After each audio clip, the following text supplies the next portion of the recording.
Okay, we are live again with another knife maker interview. I'm excited about this guy right here because honestly, if I have to be completely honest and and show a little bit of my bias, there's not many guys that I love more than this guy right here. He's a true artist. He's a maker that I've appreciated.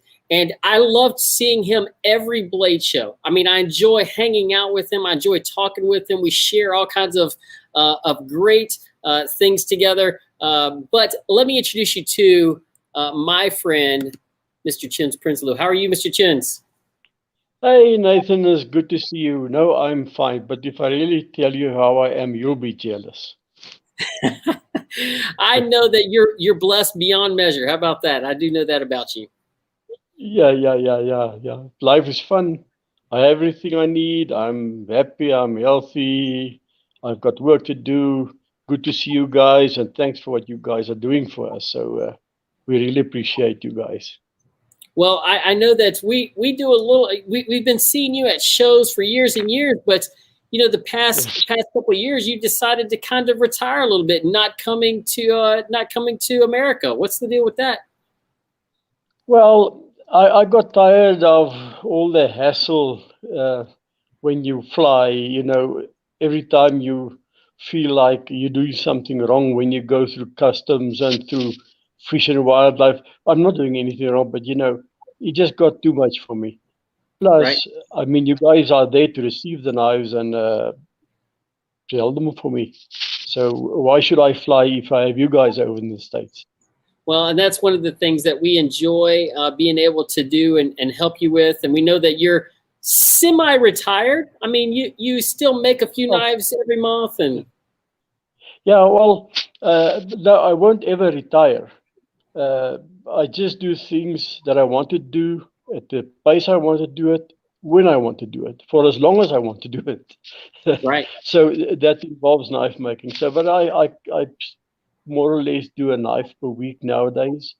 Uh, Sometimes if the fish bites, it's winter time now, there's no fishing, then I make maybe a knife every week and a half.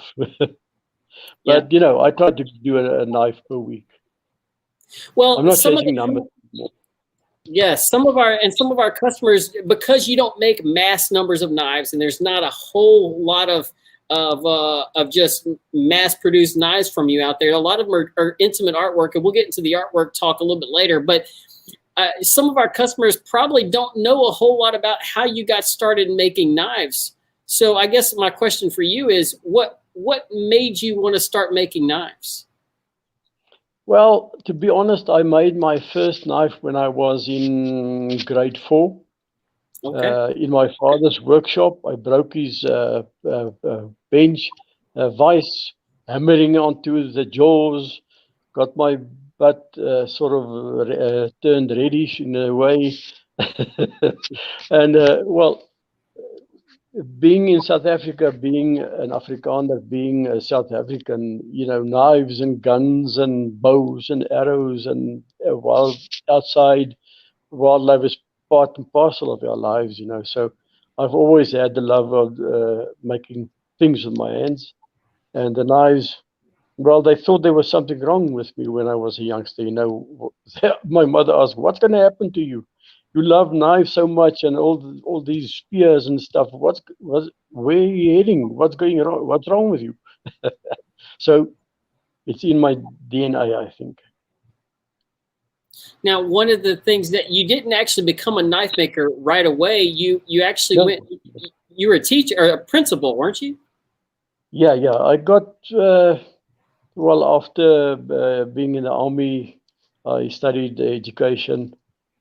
Went into the education teach teaching for many years. The last few years, I was a headmaster of a school. But being a headmaster is not what you are really wanted to do in teaching. I mean, you're a kind of a glorified admin person when you're a headmaster. So, and I got a chance to take early retirement because with the new politics and the new things that happen in South Africa. Well, I took early retirement, and I living out my passion now. Knife making, whatever my hands find to do. Well, and that's what I wanted to kind of bring up next. I saw a post from your wife just recently, the last couple of days, about she put a bunch of your paintings, pictures of them, and they're amazing. Well, she always inspired or what's the word I'm looking for? Bugged me to do things that I maybe wasn't ready to do at the time.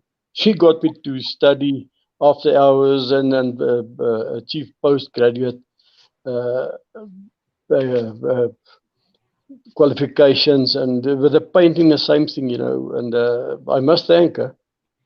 She's an inspiration, and she keeps going. Is that one of your paintings on the wall behind you?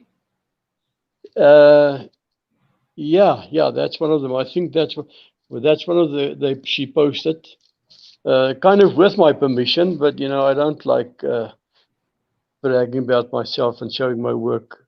And that's one of the things that's one of the things that I know about you, because I love telling people about what you do, but you're always real humble about it. And you told me this story one time, because you do things like you put stuff behind bolsters, and you put stuff on the inside that nobody else will see. And I asked you one time, why do you do this? And can you tell me what your answer was? Well, I know it's there, and I love doing it, and I always want to put something more into a knife than meets the eye. It's a kind of a inside secret. If you some of the knives you take the handles off, you'll find a little sketch behind it. And I think you mentioned the Michelangelo thing, but that was one of your interpretations of what I do, which I like. But yeah, a knife is my canvas. It's like I have fun working on it and hiding things and doing all kinds of new things to a knife. Well, let's do this. I know that we're still waiting on some shipments from you, and you've got some family things that have been going on recently. We weren't able to get a shipment from you, but I do have, and let me add this to the stream right here. I do have a few knives, and I'd like to just kind of go through and maybe let you kind of talk about this. One of the first things I want to say is, I love the new boxes that you've been putting them in. You have started putting this scene right here. Now, most people don't know this, but because I've been to your house and I've been to your shop, it looks like your backyard. Yep. Well, almost like that, but it's stylized, like the Bushman rock art. I look at the real thing, and then I sort of put my own interpretation to it. Yeah. Well, but I do live in a beautiful area with typical mountains like that in the Eastern Free State. Yeah. I just know that sitting in your backyard with you and seeing the African roses that you grow back there, and seeing all of the inspiration, I can see where your inspiration comes from, is I guess what I can say. Yeah, exactly. Yeah. Well, God gave us all these things to see and appreciate and to use into our work, whether it's art or just thinking about it or just taking photographs and so on, And yeah, now one of the things you're known for is the carvings. Not a lot of knife makers will do carvings. I don't know if you can see this one really well, but it's a rhino. It's kind of blurry, but it's a rhino, and on the other side, they'll have the buffalo, or you carve stuff inside the bolsters. Where did you get that idea from? Well, it needed to be done, so I tried it. I don't like running in the pack all the time, and if you want to embellish your knives, there's only a few ways you can go. You can scrim, or you can engrave. Those are disciplines that really take up a lot of time, and knife making is like a jealous wife already. So if you take up scrim, shanning, or engraving, then you have 3 jealous wives taking up all your time. So I needed to do something to normal material. I always used very expensive materials as well, like mammoth ivory and expensive steel. But my idea is now to use what is at hand and try to enhance it in some way or another, like that water tusk.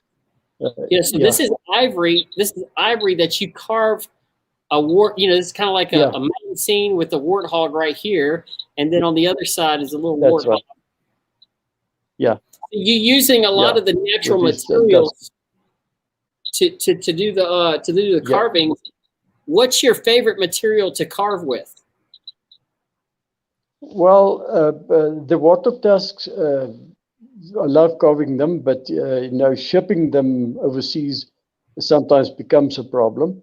So nowadays I'm into the wood, and then of course the softer materials like bronze and brass and copper. And like yes, that African blackwood, the buffaloes over there. It's an ebony family wood. It carves really nicely, and I enjoy working with it because it's and that's titanium, which there's a little trick that many people know where you spray water on it to form the droplets, and then you spray paint on it, and you blow. Use a compressed air to get rid of the water, and then you analyze it, and you get all kinds of interesting patterns like that. Yeah, I mean, I just noticed the little things. I mean, especially one of the things that I love about your knives, and that don't get enough attention, I think, from other knife makers, is your back spacers. Yeah.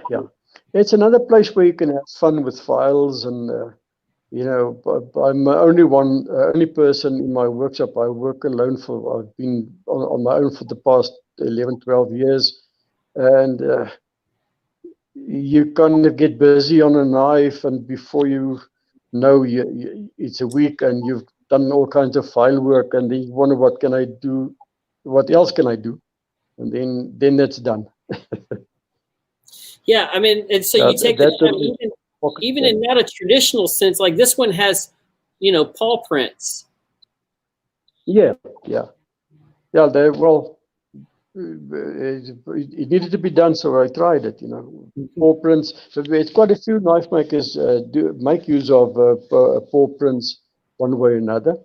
But working across a backspacer is a new take to it, I think. Now, and it's easy with a Dremel. I use a rotary tool mostly. It's kind of limited to what you can do with a rotary tool. So you must do what can be done with a rotary tool. Now, I'm going to bring something in. This is a personal knife that I bought from you, but it was because it's such a unique idea. You're always like what you just said. Well, I try this and I do this something different, and I do this. This is one that I bought personally. And it's got like aluminum and with a liner, like some kind of liner underneath it. Tell us a little bit about that. Exactly. Yeah, well, it's when you look at dinosaurs, and you look at bones, and you as I said just now, you try and stylize what you've seen. Now, replicating a perfect dinosaur isn't always easy, and you have to go do it exactly. But now that gives you the idea of the dead dinosaur, the bones, and it's carved through the aluminum into the background. Just an idea, dinosaur idea. So, I love just having an idea. I love how you take an idea and you just run with it, and you just kind of go where your imagination takes you. One of the things that I think inspired me is that just seeing you use unique things. But I noticed this one right here is the steel. You Yeah. do something. You blue the steel, but you make your own Damascus. Is that correct? Yes, yes, yes. I used to have a rather big press and a hammer way back, but nowadays I have to do it by hand. And I've got a friend who's got who built a large hammer, and most of the bigger stuff, and then fine tuned by hand. And the hot bluing is an old trick with nitrate, hot nitrate, Well, and I just potassium nitrate. appreciate that about you doing it. Like, it goes everything from, the art on there to the different type of steel and what you do, and the carvings on the titanium liners. I mean, all of those little things, little details, are something that sometimes somebody might miss if you're not looking. Which goes to my another thing that I like to do, and you're not going to be able to see this, but inside on the backspacer, you always put your name and a little scene in there. Yes, yes, yes, yes. Once again, the stylized Bushman rock art. Yeah, I don't want to replicate the Bushman rock art, but to carry the idea of being in Africa, in the area where you find a lot of Bushman rock art, the Eastern Free State, and then once again the mountains. The Eastern Free State is sometimes called the garden route of the Free State. Yeah. If you're familiar with South Africa, the garden route on the east southeast coast. So summertime, it's really beautiful, and the African roses, like we name them, is a little flower that starts just springing up late, well, certain times of the year. They just start growing. And they cover large areas, and it's called God's grace flowers because nobody waters them, nobody tells them when to grow, and they just appear. And that's why I've sort of stylized my name.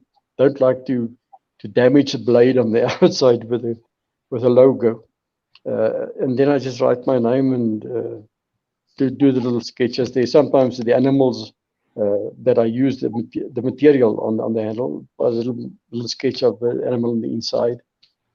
Well, I'm just having fun with it, Yeah. I think. Well, one of the things, the last little thing I want to talk to you about, and probably, most of the knife makers have strong beliefs, and they believe in something, and they have something. But one of the things that I love about you, and maybe one of the reasons why we've connected, is that you're unabashedly a follower of Christ, and you even let it out in some of your knives. And I actually have one right here where you did one this past Easter. There we go. The crosses, with the cross with on this. But the most important right in the center. And I like to tell people, and then the open grave I can't see properly there. It's a while back since I opened the open grave, and then the Holy Spirit, and that was around Easter. I remember when I did that. And then just one thing I like to tell people, if ever we get to this topic, I'm not a Christian because Christians have done many wrong things. I'm a follower of Jesus Christ, and that's a big difference between a Christian and a follower of Christ. Anyway, my skill, and I enjoy doing that, and I know you also enjoyed having the knife. And you haven't sold it yet? Well, no. This is I'm keeping this one if that's okay. I'll put some pictures up here. No, this is you're more than welcome.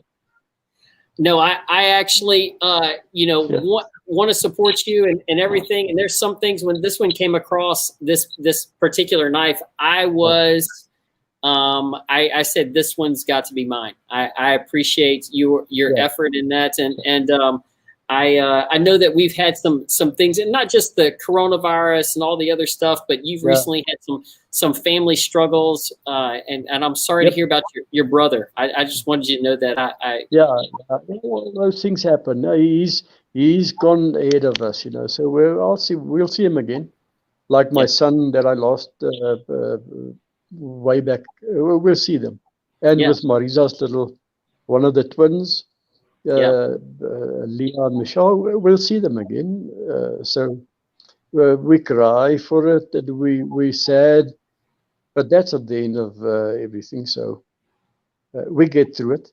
Yeah, and Marisa, I know that we're praying for her, your daughter, and the loss of her child.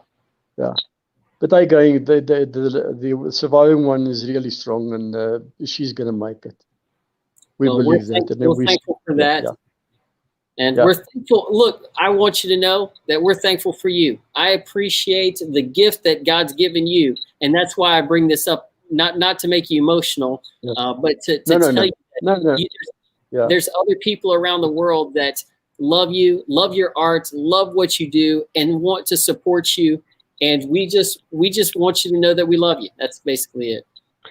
Thank you so much, Nathan, for you and Nolan and the other guys helping out. And I know your mother and father, and I see your wife and your family and your kids, and I see you're a family man. And once again, for what you do for us in South Africa through African Custom Knives. Well, from my heart, I appreciate you guys, and thank you so much. We really we can't walk the walk without you helping us in the United States. Well, we're glad to do it. We're glad to be a part of a little bit of the story that you guys are putting here on this earth, and a little bit of the goodness of the art and the beauty of what you're doing, and we're thankful that we're able to do that. So, Chins, great speaking with you. Thank you for giving us a little interview. I know it's sometimes hard to communicate from South Africa, but we're glad that we were able to talk to you. Thank you, Nathan, and God bless you and your family and the business.